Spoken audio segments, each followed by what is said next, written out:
Alléluia, alléluia, alléluia.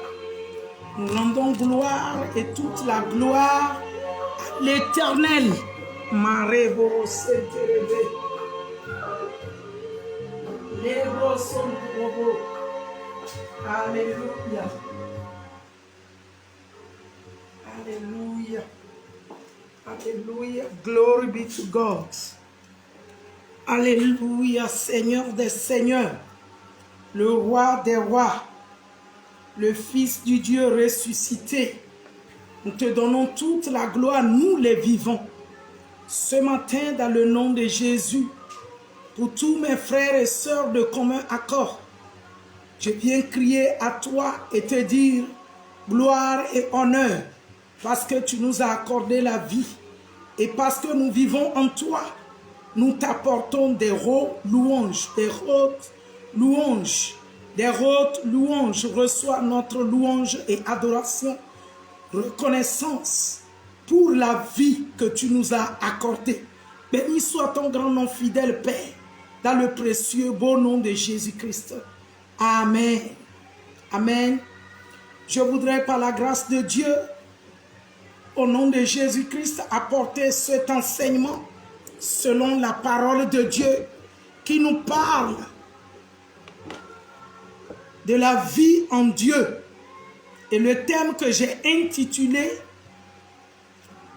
par rapport à ce jour, le 1er novembre, dont la plupart sont en train de prier, de fêter, de lamenter et de parler aux morts.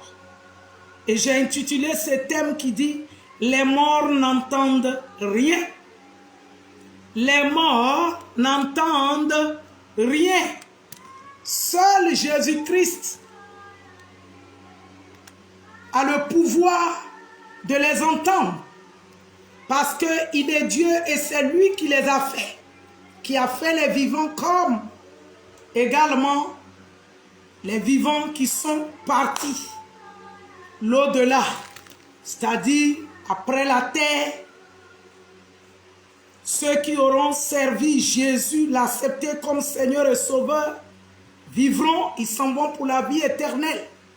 Et ceux-là qui ne l'ont pas accepté, consciencieusement, par incrédulité, par méchanceté en soi, croyant que c'est aux autres qui le font, ils ont refusé de l'accepter, de pratiquer ce qu'il recommande. Ils vont à la mort éternelle. Pour cela, le Seigneur a donné le pouvoir aux vivants de le connaître, de le parler. Et il les entend, et eux aussi, ils l'entendent. Nous, les vivants. Mais les morts, seul lui, il les entend. Mais s'ils ne l'ont pas accepté, il ne fait pas ce qu'il demande. Mandrebo yandarababa. Parce que quand nous voulons lire réellement, commençant par Apocalypse 6, verset 10, les morts crient vengeance à Dieu leur sang. C'est Dieu seul qui les entend. Et Dieu avait donné la révélation pour écrire par Jean, l'apôtre. Après cela, avant cela, les morts ne parlent pas avec les vivants sur la terre. Et les vivants qui parlent aux morts ne sont pas en conformité avec Dieu et sa parole. Peu importe, ils se disent des chrétiens, ils ne sont pas. Parce que Dieu n'est pas dedans. Dieu n'est pas dedans que les vivants s'adressent aux morts. Je peux lire la parole de Dieu selon Ecclésiaste. Ecclésiaste chapitre 9, que j'ai intitulé « Les morts n'entendent plus rien ». Les morts n'entendent plus rien, mais j'avais écrit rien. Les morts n'entendent plus rien. Alléluia. À partir du verset 3, je lis la parole de Dieu qui dit Ceci est un mal parmi tout ce qui se fait sous le soleil. C'est qu'il y a pour tous un même sort aussi. Le cœur des fils de l'homme est-il plein de méchanceté et la folie est dans leur cœur pendant leur vie. La folie est dans le cœur des hommes, des fils des hommes pendant leur vie. Après quoi ils vont chez les morts. Car qui est excepté? Personne. Tout le monde partira. Verset 4. Pour tous ceux qui vivent, il y a de l'espérance. Et même un chien vivant vaut mieux qu'un lion mort. Pour tous ceux qui vivent, donc nous qui sommes vivants, il y a de l'espérance. Verset 5. Les vivants en effet savent qu'ils mourront, mais les morts ne savent rien et il n'y a pour eux plus de salaire puisque leur mémoire est oubliée. Donc quand quelqu'un est mort, sa mémoire est oubliée. C'est comme un ordinateur qui est fatigué et la mémoire est bloquée. Bloqué, peut-être qu'on peut le débloquer, c'est une matière. Mais un être humain qui est vivant et lorsqu'il meurt, sa mémoire entièrement est oubliée et effacée. C'est oublié. De tout ce qui peut se faire sur la terre, c'est oublié. Il n'entend plus. C'est pourquoi Ecclésiaste, selon Salomon, pouvait le dire, que pour tous ceux-là qui vivent, il y a de l'espérance. Il y a de l'espérance. Mais les morts, il n'y a plus d'espérance de revivre ici. Non, mais s'ils ont accepté Christ, il y a l'espérance d'être avec Christ. Les vivants ont déjà la pensée là, que j'ai l'espérance d'être avec Christ Jésus. J'ai l'espérance parce que j'ai vécu sur la terre, je l'ai accepté en esprit, en vérité.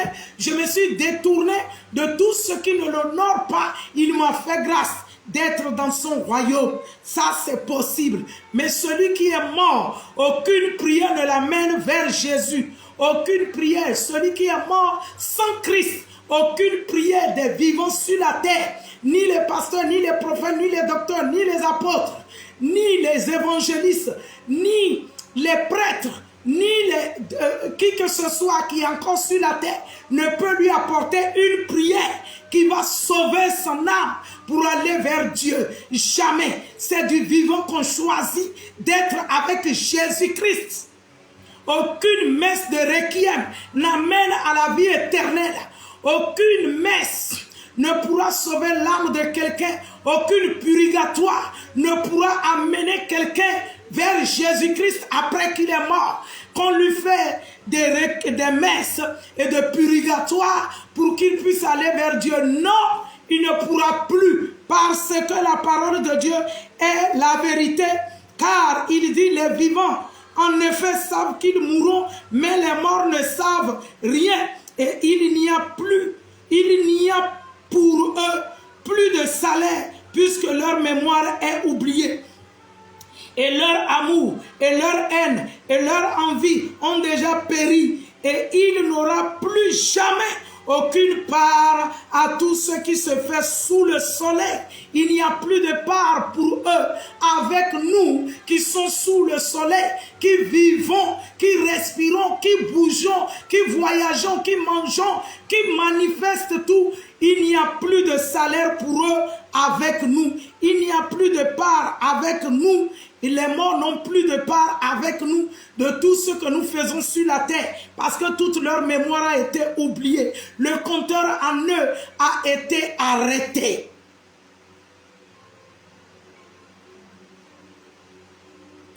Il y va, verset 7, va, mange avec joie ton pain et bois gaiement ton vin, car dès longtemps, Dieu prend plaisir à ce que tu fais.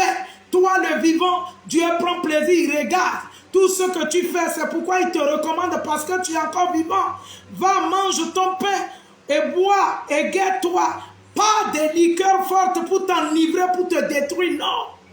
Tout simplement, juste un plaisir du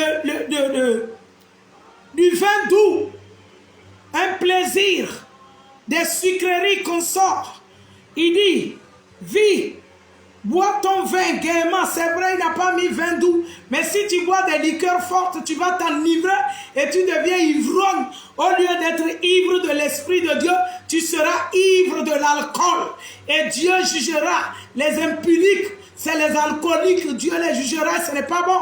Donc, il te recommande de faire ta vie sur la terre. Car dès longtemps, Dieu prend plaisir à ce que tu fais sur la terre. Il voit, il regarde.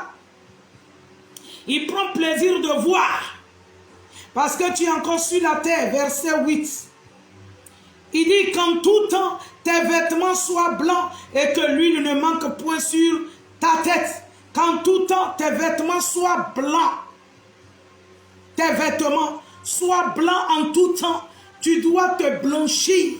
Tu dois marcher dans la droiture, dans la justice, dans la vérité, dans la transparence. Oui, ce sont des vêtements sur ta vie. Ça doit être blanc. La sainteté, la pureté, tout en toi doit être vrai. En tout temps que tes vêtements soient blancs et que l'huile ne manque point sur ta tête. L'huile dont il parle. Oui, la parole de Dieu est l'huile qui doit couler sur ta tête. Écoutez ce qui est vrai. Marcher dans la vérité. Accepter ce qui est vrai. Conformément à Dieu, parce que tu connais la justice, tu sais que ça là c'est juste devant Dieu, tu es conscient que ce que je fais là est une bonne chose devant Dieu.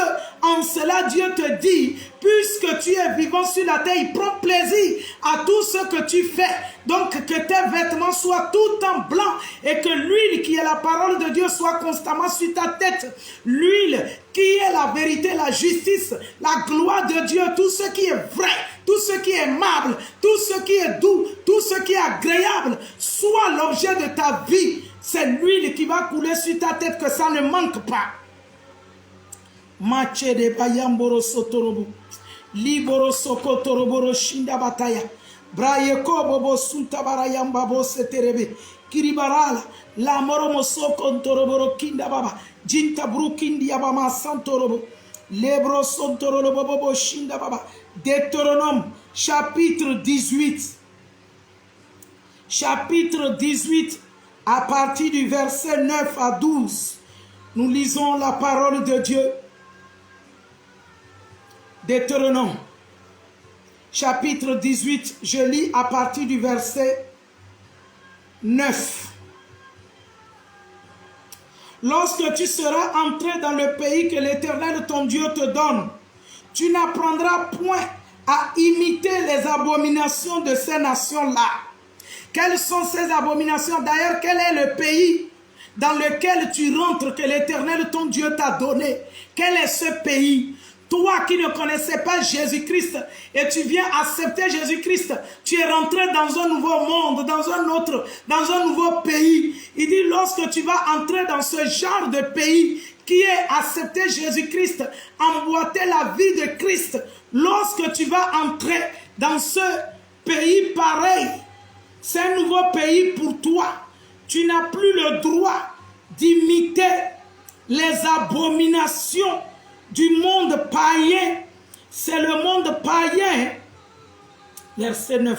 C'est le monde païen qui brossaya iribaya. C'est le monde païen qui fait ces choses, qui n'honore pas Dieu. C'est le monde païen. Frère Zobo, Zoro, Abo, sois béni, sois béni. Il dit, lorsque tu seras entré, donc lorsque tu vas te détourner des œuvres du monde pour appartenir au royaume de Christ, tu ne dois plus imiter les œuvres du monde en Christ. Donc quand tu te dis, je suis chrétien, nous prions Jésus, nous sommes chrétiens. Donc tu n'as plus le droit de marcher au rythme des œuvres du monde païen. En allant vers les morts, en consultant les morts, en priant pour les morts. Tu n'as plus le droit.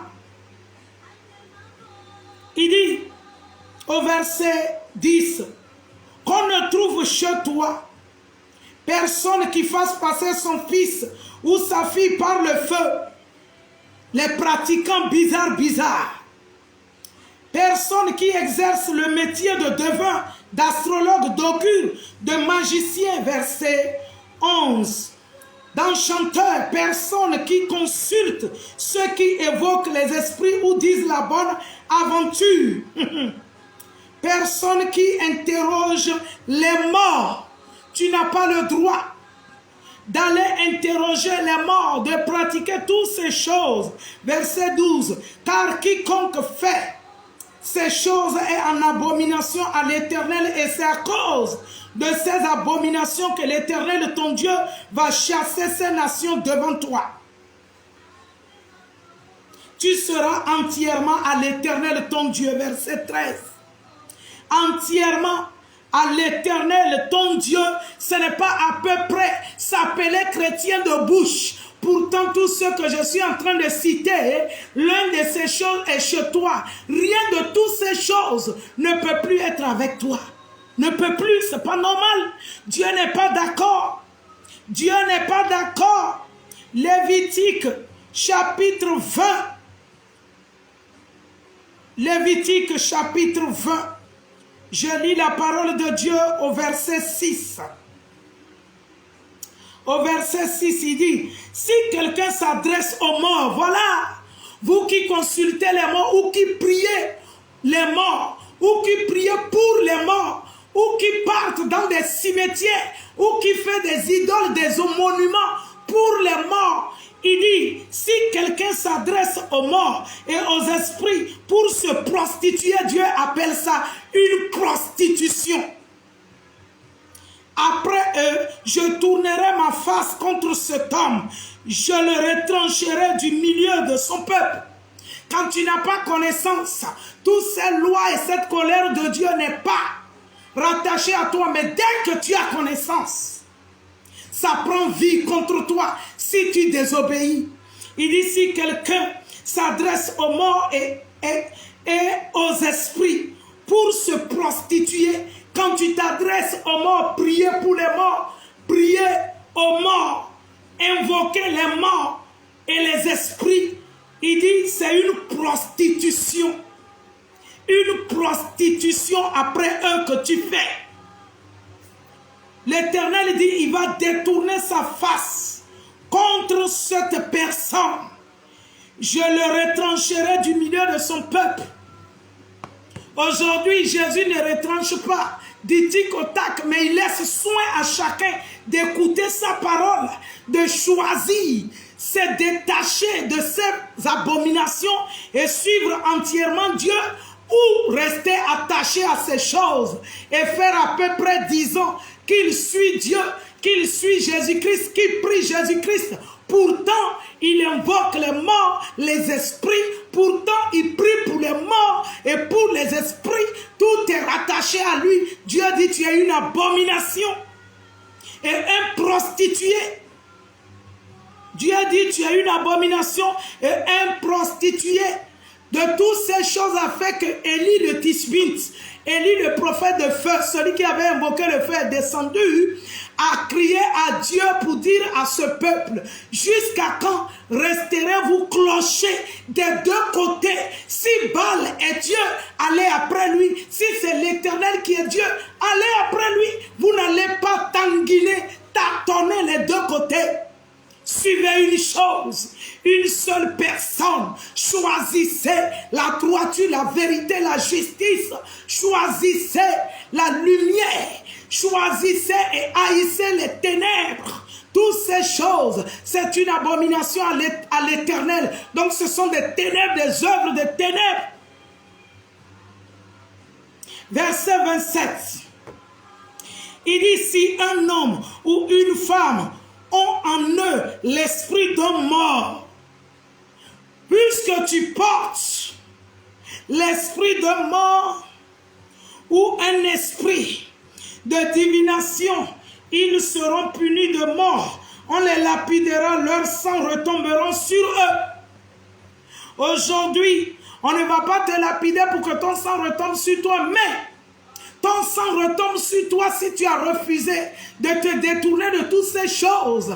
Pendant que la lumière de la parole de Dieu t'est localisée, tu as eu connaissance de la lumière de la parole de Dieu. On t'a prêché, on t'a enseigné, tu as connu la vérité, mais tu as refusé le changement. Quand tu vas mourir, ton sang va tomber sur toi. Jésus ne veut plus, on ne va pas te lapider pour mourir, mais quand tu mourras, ton sang va retomber sur toi. C'est-à-dire l'enfer, et c'est dommage. C'est pourquoi, quand tu entends sa voix maintenant, n'endurcis plus ton cœur.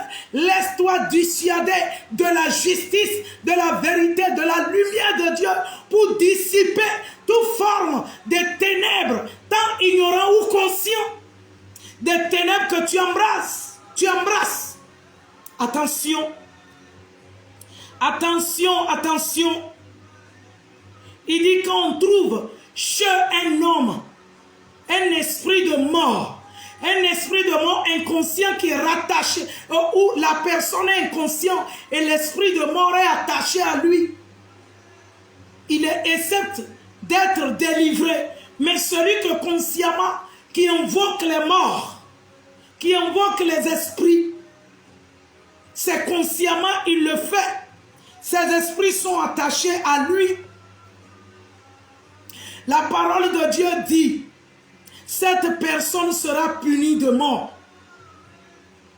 Et ce n'est pas bon que tu meurs pour l'enfer. Raison pour laquelle Dieu envoie sa parole pour nous guérir, pour nous délivrer, pour nous éclairer, afin que nous nous détournions de ces œuvres abominables et ténébreuses pour s'attacher à la voix et à la parole de la lumière de Christ, de la lumière Christ ressuscité, car il est lumière. Il n'a pas de lumière, mais il est lumière. 1 Samuel, chapitre 28, verset 7. Et Saül, c'était le roi qui avait haï tout ce que, Deutéronome 18, 9 que j'avais lu à citer, il avait haï ces choses. Mais qu'est-ce qu'il devient? Et Saül dit à ses serviteurs, cherchez-moi une femme qui évoque les morts dangereux. Et j'irai la consulter. Ses serviteurs lui disent, voici en Andorre, il y a une femme qui évoque les morts. Dieu dit qu'on ne doit pas les évoquer. Et Saül, net quand il était devenu roi, quand il était devenu président, il avait haï tous ceux qui faisaient ces choses. Tout était en abomination à ses yeux. Il les a tous chassés. Mais maintenant qu'il était face à des difficultés, à un dilemme de la royauté dont Dieu a enlevé sur sa tête par le prophète Samuel, au travers duquel Dieu l'avait fait roi, il s'en va maintenant consulter les mêmes morts pour dire qu'on n'a qu'à lui consulter le prophète Samuel qui n'était plus. Et ça, c'est un cas échéant. Parce que la parole de Dieu dit, l'esprit des prophètes ne meurt pas. Samuel lui a dit ça hier. Et le lendemain, Samuel était décédé. Et il est parti, au lieu de consulter l'Éternel, pour savoir davantage ce que Samuel l'avait dit. Il est parti chez la magicienne pour consulter une divinatrice qui se déguisait, qui faisait de toutes ces choses, qui évoquait les morts. Il est parti la consulter, à savoir s'il va continuer à être roi, s'il va continuer à vivre. Si nous lisons toute la suite de Saül, il était mort. Ce que le prophète l'avait dit de son vivant. Il est parti consulter la magicienne pour avoir davantage de la confirmation. Il était mort. Il n'était pas mort là-bas, mais quand il est parti en guerre, son péché n'était pas tombé sur lui seul. Il était mort avec tous ses 3 enfants. Ses enfants étaient morts sous ses yeux. Et lui-même, il a demandé son serviteur qui portait ses armes de guerre de le foncer et qu'il meure. C'est comme ça il était mort, lui, roi. Grand, puissant, l'Éternel t'interpelle. 1 Samuel 28, 7, dont je viens de lire. Et je voudrais te dire, toi qui évoques les morts, toi qui pries pour les morts, que je prie pour le parent qui est mort. Arrête. L'Éternel n'est pas dedans, il n'est pas d'accord avec ceux qui évoquent ou prient les morts. C'est une abomination. C'est une abomination. Je crois qu'Ésaïe, on a lu Ésaïe 8, 19. Je vais le relire pour que tu comprennes encore quelque chose. 8. Ésaïe 8. Verset 19. Si l'on vous dit, consultez ceux qui évoquent les morts. Il dit, si quelqu'un te le dit, de consulter ceux qui évoquent les morts et ceux qui prédisent l'avenir, qui poussent des sifflements et des soupirs, réponds à cette personne. Un peuple ne consultera-t-il pas son Dieu? Il y a un Dieu puissant, vivant, d'en haut dans les cieux, qui répond aux prières, qui entend, qui voit les vivants sur la terre et qui prend plaisir à tout ce que les vivants font sous le soleil. Donc si quelqu'un te dit, allons invoquer les morts, consulter ceux qui invoquent les morts, réponds à la personne. Un peuple ne consultera-t-il pas son Dieu au lieu de consulter les morts? Pourquoi consulte les morts qui poussent des sifflements? Ils font ces choses, tout ça là. Dieu dit non, tu n'as pas le droit de le faire.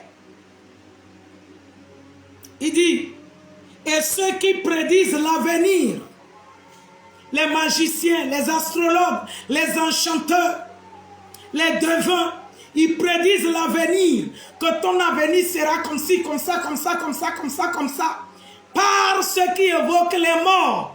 Pourquoi tu dois aller vers eux afin de savoir ainsi, c'est l'Éternel Dieu que tu dois invoquer, consulter. Il va te prédire, il va te dire ce que tu vas devenir. En t'adressant, certes, aux hommes de Dieu et la parole de Dieu, et non ceux qui évoquent les esprits de mort et qui prédisent des bonnes aventures. Non! Dieu dit non. Qui prédisent l'avenir, qui poussent des sifflements. Je ne connais pas fait. Et des soupirs.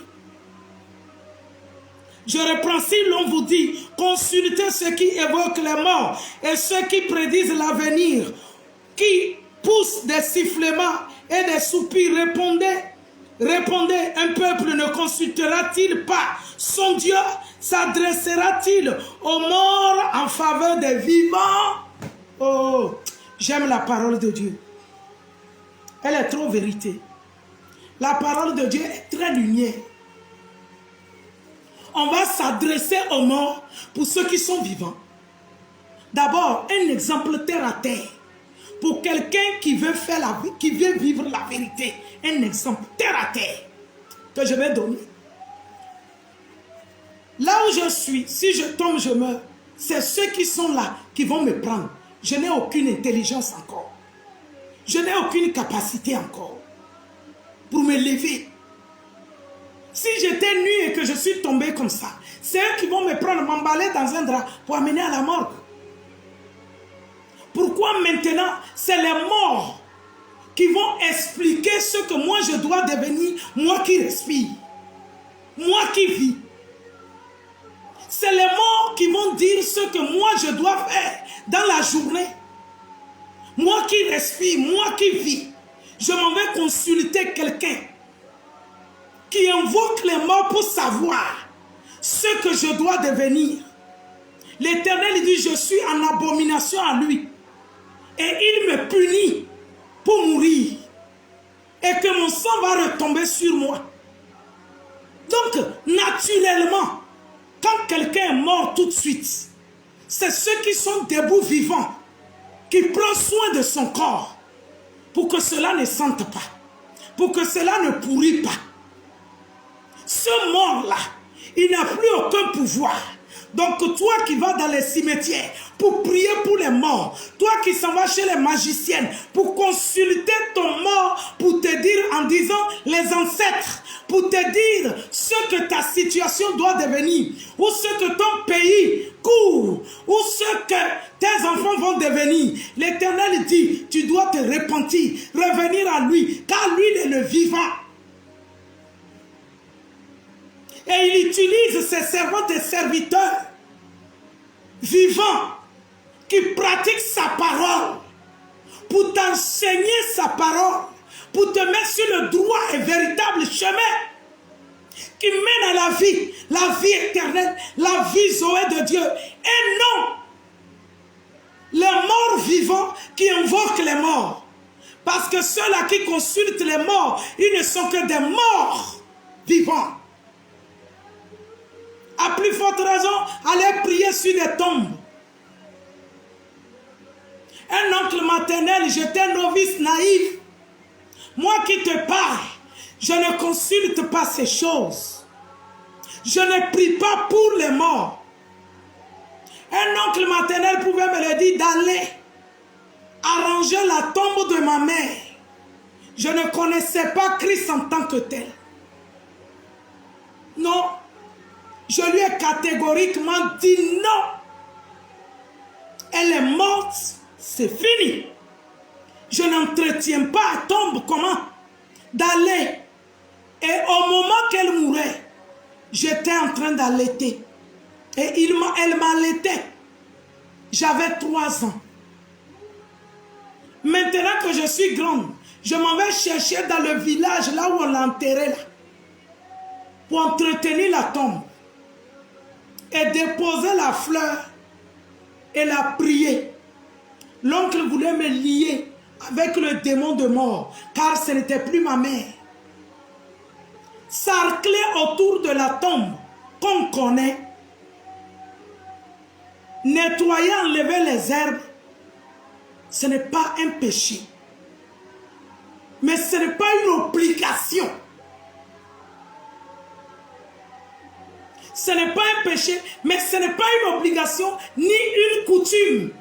Chaque année, aujourd'hui le 1er novembre, chaque année, il faut aller vers la tombe. Et un jour spécial est fait pour ça. Non!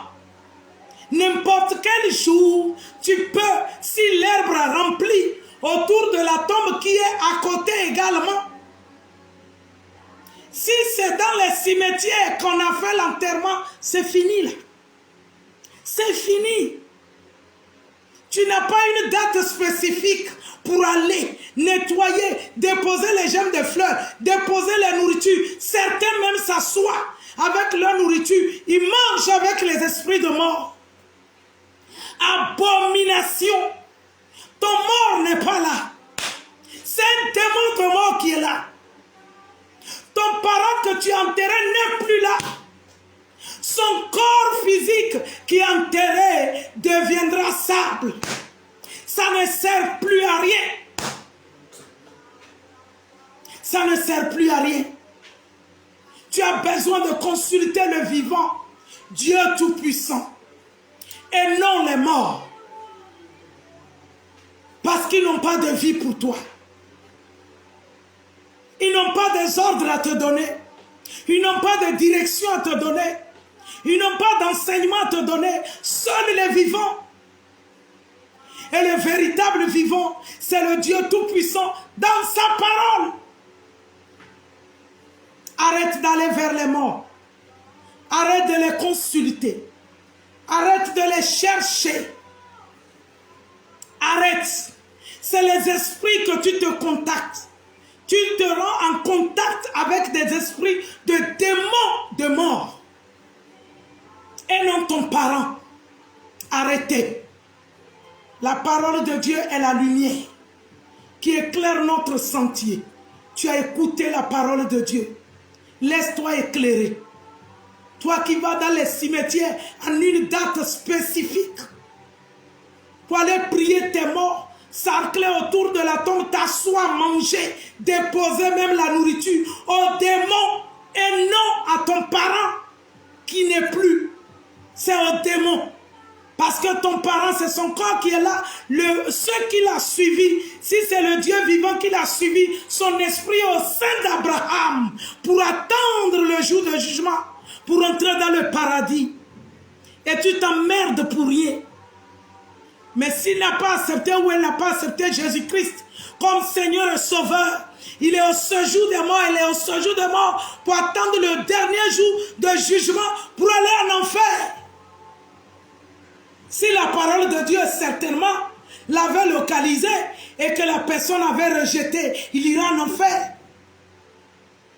Mais seul celui qui n'avait pas connu la parole de Dieu, Dieu fera grâce à qui il veut, miséricorde à qui il veut.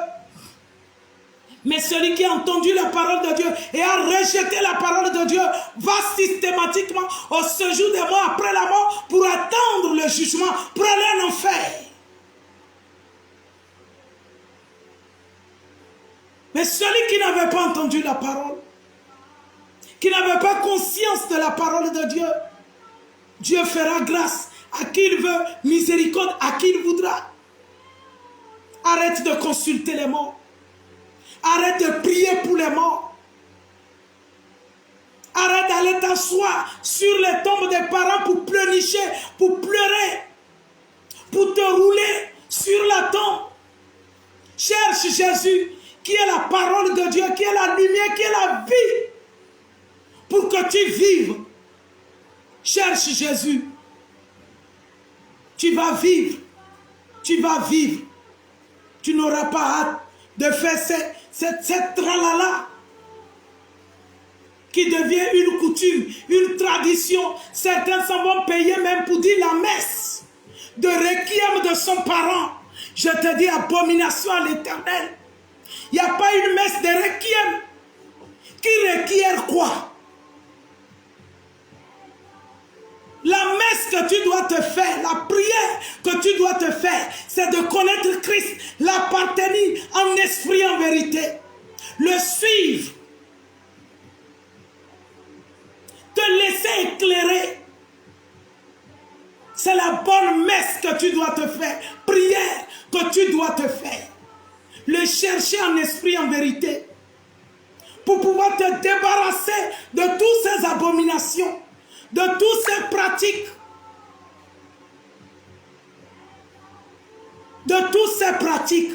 te séparer, c'est des abominations. Et l'Éternel est contre tous ceux qui pratiquent de telles pratiques. Et il dit, leur sang va retomber sur eux. Ils seront punis de mort. Certes, inconsciemment, s'ils le font, Dieu est miséricorde. Mais après connaître la parole et continuer à le faire, c'est consciemment. À cela, le jugement de Dieu. À cela, le jugement de Dieu descend. Puni de mort. Sois béni au nom de Jésus. Parce que tu mettras en pratique. Je vais prier. Dieu grand, puissant et redoutable. Père éternel, miséricorde de Dieu, miséricordieux, lent à la colère, riche en bonté. Que ta colère s'éloigne encore de toutes ces personnes qui sont durcies et que ta miséricorde révèle ta parole à eux et les accorde la grâce de se repentir en esprit, en vérité, t'appartenir, afin